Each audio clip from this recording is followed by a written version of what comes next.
Good morning and welcome back to my channel. ಇವತ್ತು ನಾನು ಬೆಳಗ್ಗೆಯಿಂದನೇ vlog ಮಾಡ್ತಾಯಿದ್ದೀನಿ. ಸೊ ಇವತ್ತು ಬೆಳಗ್ಗೆನೇ ಬೇಗ ಎದ್ದಿದ್ದೀವಿ. ನಮ್ಮ ಮನೆಯವರು ಊರಿಂದ ಬಂದರು.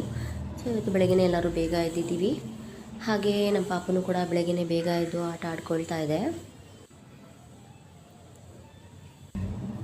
ಆ್ಯಂಡ್ ನಮ್ಮ ಚಂದನೂ ಕೂಡ ಸ್ಕೂಲ್ಗೆ ಹೋದಲು ಈಗ.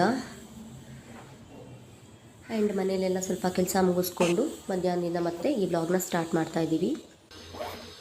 ಆ್ಯಂಡ್ ನಮ್ಮ ಚಂದನಾಗೆ ಇವತ್ತು ಹಾಫ್ ಡೇ ಇದ್ದಿದ್ದರಿಂದ ಅವಳು ಇವತ್ತು ಬೇಗ ಬಂದು ಊಟ ಎಲ್ಲ ಮುಗಿಸ್ಕೊಂಡು ಮತ್ತು ಸ್ವಲ್ಪ ವಾರ್ಡ್ರೋಬ್ಸ್ ಎಲ್ಲ ಕ್ಲೀನ್ ಮಾಡೋದಿತ್ತು. ಸೊ ಕ್ಲೀನ್ ಮಾಡ್ಕೊಳ್ತಾ ಇದ್ದಾಳೆ ಅವಳು. ಸೊ ಹಿಂದಿನ ದಿನವೇ ಅವಳು ಸ್ಕೂಲ್ಗೆ ಬೇಕಾಗಿರುವಂಥ ಏನು ನೆಸೆಸಿಟಿ ಐಟಮ್ಸ್ ಎಲ್ಲನೇ ಹಿಂದಿನ ದಿನವೇ ಅವಳು ಜೋಡಿಸಿಟ್ಕೊಂಡ್ಬಿಡ್ತಾಳೆ. ಬಟ್ಟೆಗಳೆಲ್ಲ ತುಂಬಾ ಮೆಸ್ಸಿ ಆಗಿತ್ತು. ಸೊ ಅದಕ್ಕೆ ಈ ರೀತಿಯಾಗೆಲ್ಲ ಅವಳು ಜೋಡಿಸಿಟ್ಕೊಂಡ್ಳು. ಅವಳು ಯಾರ ಮೇಲೇನೂ ಡಿಪೆಂಡ್ ಆಗೋಲ್ಲ, ಅವಳ ಕೆಲಸನೆಲ್ಲ ಅವಳೇ ಮಾಡ್ಕೊತಾಳೆ. ಆ್ಯಂಡ್ ಈವ್ನಿಂಗ್ಗೆ ನಾನು ಸ್ವಲ್ಪ ಐಟಮ್ಸ್ನ ತರಿಸ್ಕೊಂಡೆ. ಸೊ ನೈಟ್ ಡಿನ್ನರ್ಗೆ ಏನೇನು ಬೇಕೋ ಅದನ್ನೆಲ್ಲ ಪ್ರಿಪೇರ್ ಮಾಡ್ಕೊಳ್ಳೋಣ ಅಂತೆಲ್ಲ ತರಿಸ್ಕೊಂಡೆ.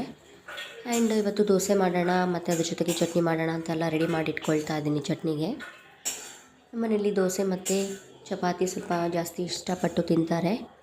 ಸೊ ಅದಕ್ಕೆ ಇವಾಗ ಚಟ್ನಿಗೆ ನಾನು ರೆಡಿ ಮಾಡ್ಕೊಳ್ತಾ ಇದ್ದೀನಿ.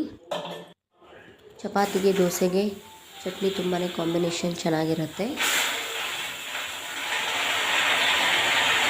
ಸೊ ನಾನಿವತ್ತು ಕಡಲೆಬೀಜ ಚಟ್ನಿ ಮಾಡೋಣ ಅಂತ ರೆಡಿ ಮಾಡ್ಕೊಳ್ತಾ ಇದ್ದೀನಿ ದೋಸೆಗೆ.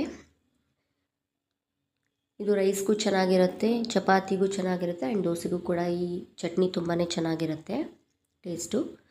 ಆ್ಯಂಡ್ ಹಾಗೆಯೇ ಊಟ ಎಲ್ಲ ಮುಗಿಸ್ಕೊಂಡ್ವಿ. ನಮ್ಮ ಚಂದನಾಗೆ ಎಕ್ಸಾಮ್ ಇರೋದ್ರಿಂದ ಅವಳು ಪ್ರಿಪೇರ್ ಆಗ್ತಾ ಇದ್ದಾಳೆ. ಸೊ ಫ್ರೆಂಡ್ಸ್, ಇದು ಇವತ್ತಿನ ನನ್ನ ದಿನಚರಿ ಆಗಿತ್ತು. ಇವತ್ತಿನ ವಿಡಿಯೋನ ಇಲ್ಲಿಗೆ ಎಂಡ್ ಮಾಡ್ತಾ ಇದ್ದೀನಿ. Thank you for watching.